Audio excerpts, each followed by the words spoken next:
Mobile স্ক্রিনে আসার পর এখান থেকে ওয়াইটি স্টোরেজ যে অ্যাপটি রয়েছে সেটি আমরা ওপেন করব। ওপেন করার পরে দেখুন এখানে যে আর্নিং যে অপশনটি রয়েছে নিচে, সেই আর্নিং অপশন আমরা টাচ করে দিব। তো টাচ করার পরে দেখুন এখানে starting May 12, 2025 to improve your earning. তো এখান থেকে আমরা কিভাবে ম্যানেজমেন্ট রয়েছে এখানে আমরা টাচ করে দিব।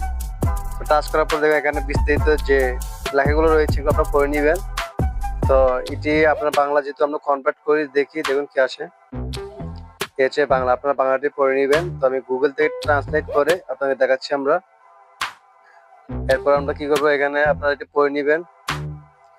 পড়ার পর এখান থেকে দেখুন এখানে দুটি অপশন রয়েছে। তো এখান থেকে দুটি অপশন রয়েছে, আপনার কোন দুটি অপশনের মধ্যে কোনটি সিলেক্ট করবেন। তো আমরা যেহেতু প্রথমটি যেহেতু রয়েছে তাহলে প্রথমটি আমরা টাচ করে দিব।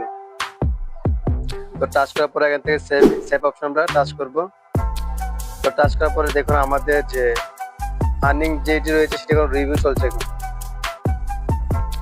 ইউটিউব অটোমেটিক আমাদের এই অ্যাড যে রয়েছে আর্নিং এর এটি ওরা রিভিউ করবে। রিভিউ করার পর এখান থেকে এখানে অ্যাক্টিভ করে দিবে তারা। অটোমেটিকলি তারা অ্যাড রিকমেন্ডেশন করবে আমাদের এই ভিডিওগুলোর মধ্যে।